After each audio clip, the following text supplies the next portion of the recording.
The door to nowhere. In the small town of Eldridge, nestled between winding roads and dense forests, there stood an old, dilapidated house that had long since been forgotten by time.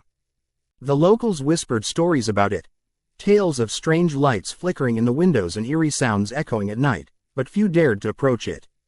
Among them was Clara Miller, an inquisitive young woman with an insatiable thirst for discovery. There had always been something about that house that piqued her curiosity. She had to know what secrets it held.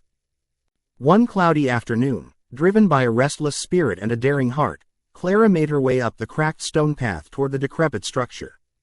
The air thickened with an unsettling silence as she stepped onto the creaking porch, her heart pounding in her chest like a war drum.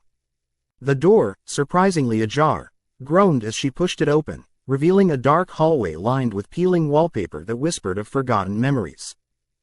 As she stepped inside, a wave of cold air rushed over her, sending shivers racing down her spine.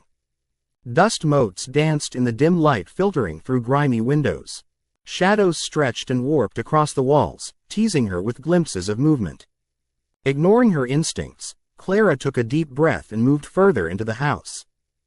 She explored room after room, each filled with neglected furniture draped in white sheets as if mourning their forsaken owners. Tattered photographs hung askew, faces staring at her through dust and decay. In the living room, Clara spotted a peculiar antique mirror framed in dark wood, the glass tarnished but still reflective. Approaching it, she caught her breath as the room seemed to ripple, like water disturbed by a stone.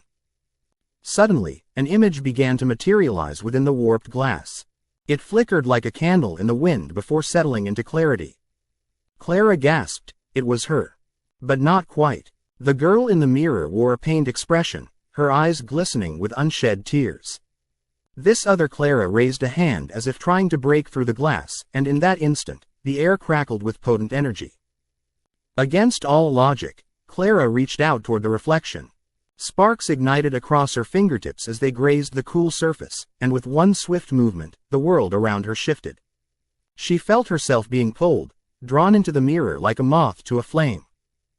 Clara stumbled as she emerged on the other side, disoriented and unnerved. The air here felt thicker, charged with an oppressive weight. She was still in the same room, but everything was wrong.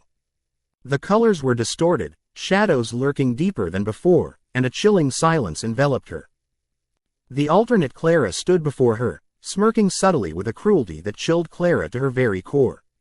"Welcome to my world," she said, her voice syrupy sweet yet sharp, like thorns veiled in silk. "You've come to play." Quote. Clara's mind raced. This was a nightmare spinning out of control. "What do you want?" she demanded, backing away, the mirror glistening ominously behind her. "Not much," the doppelgänger replied, her smile broadening. "Just to take your place. You see, I'm tired of this life. But you could bring so much excitement to my little existence." Quote. With that, the alternate Clara lunged at Clara, but Clara dodged, fleeing to the hallway that twisted like a serpent. As she ran, she glanced over her shoulder to see the other Clara's eyes glinting with madness, pursuing her with unnatural speed. She burst through the front door and stumbled outside into the evening light, but the colors were muted, the world suffocated by gray clouds. The house loomed behind her, its silhouettes contorting like fingers grasping for her. Desperation clawed at her throat as she sprinted into the forest, but the trees around her felt alive, leaning inward as if to swallow her whole. The distant laughter of her doppelganger echoed among the trees, tantalizing and feral. Clara knew she had to go back to the mirror. Gasping for breath, hearts thundering, she retraced her steps to the house, racing toward the wretched mirror, her only means of escape from this twisted reality. The alternate Clara appeared suddenly, blocking her path, eyes alight with sinister joy. "You can't leave," she hissed. Fighting panic, Clara swallowed hard and shouted, "You're the one who doesn't belong here." In a moment of sheer terror-fueled courage, Clara shoved her way past the doppelganger, plunging her hand into the mirror once more. The icy sensation enveloped her, the world spinning into chaos as she felt herself being torn apart. With a surge of desperate strength, Clara let out a scream, not of fear, but of defiance, as blinding light enveloped her.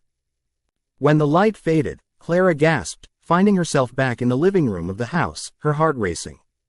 The mirror stood still, an impervious barrier now, reflecting nothing but the dust and decay of the room. Yet, the whispers of another Clara lingered in her mind, a haunting reminder that some doors shouldn't be opened. As she turned to leave, a flicker caught her eye. The shadows danced once more, and just for a heartbeat, Clara could have sworn she saw a face pressed against the glass, smiling sweetly, eyes dark and hungry. With a shudder, she stepped outside, the door creaking shut behind her, sealing away the secrets of the alternate reality forever, or so she hoped.